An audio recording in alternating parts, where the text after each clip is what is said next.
So I have 12 tips for effective communication with children, things that adults can do to really support children's development and do the right thing as practitioners.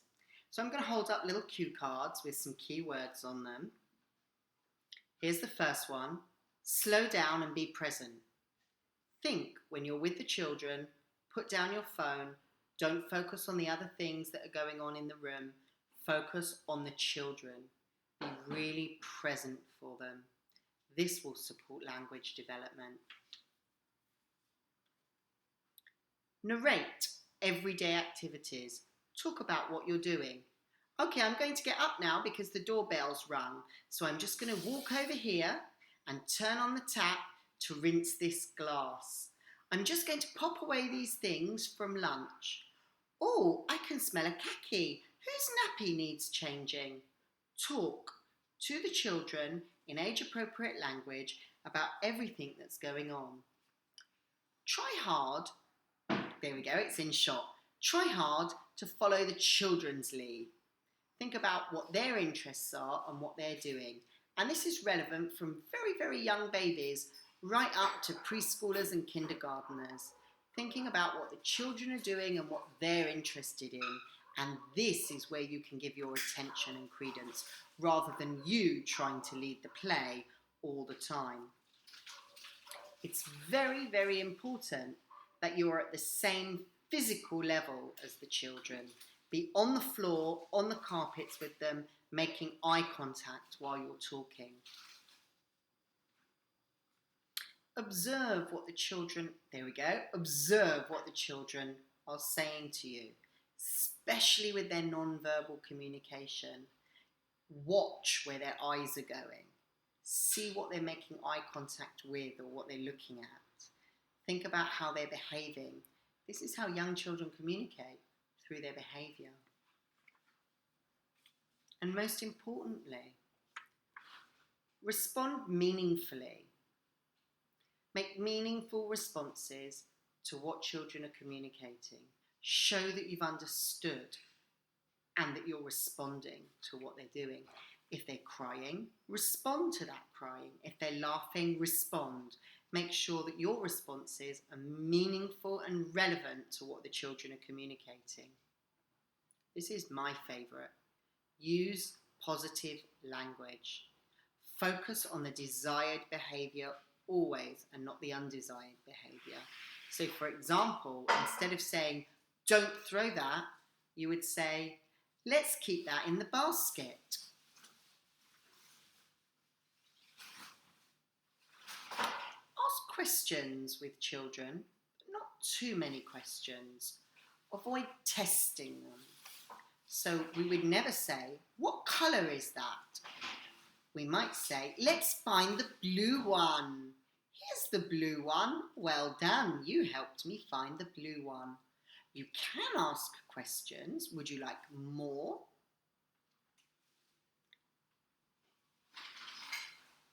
But try to balance your questions with comments. What I've written here at the bottom is 5C to the ratio of 1Q. So that means make 5 comments about things to every question that you ask. Do your best to expand on what children say. So for example, if they say, Dolly, tea, you might say, is the Dolly having some tea? Do you think she might like a sandwich? Shall we find the sandwiches? Provide additional commentary. If they're playing with a car, brum, brum. Expand that vocabulary. I can hear the car is making a brum, brum sound. Let's see how far he can go. Can he also make a beep, beep sound? Extend.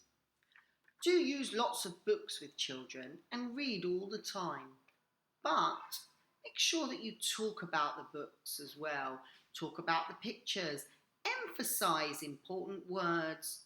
Too many times I've seen practitioners just reading with children to get from the beginning of the book to the end of the book, regardless or not of whether children are involved or their attention span is being held.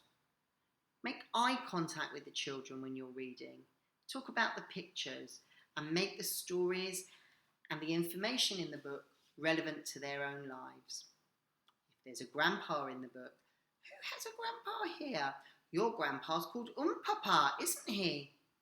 Make it relevant, help the children with a context so they understand some of the things in the stories. Sing, sing, and sing some more. Tidy up time, tidy up time. You don't need to sing just when it's circle time and you're singing the wheels on the bus go round and round. You can sing all the time, turn things into little songs and little rhymes. When the children are crying, when their parents go, it's always sad when our daddies leave. It's always sad, it's always sad, it's always sad when our daddies leave. At home time, where are the mummies and where are the daddies? Where are the uncles and where are the aunties? You can turn everything into song. Do it as much as you can. And a golden rule for nursery: no screens. Keep the children away from the screens. Please don't show them things on your phones. Avoid screens at all costs. Definitely no TV in the early years. As children move into preschool and get older, there could be an argument for some limited time using computers and technology, but this should be well and properly planned by a teaching professional, not just whipping out a screen. Well, I hope those 12 tips have given you some things to think about as you progress on your journey with communicating with children. Good luck.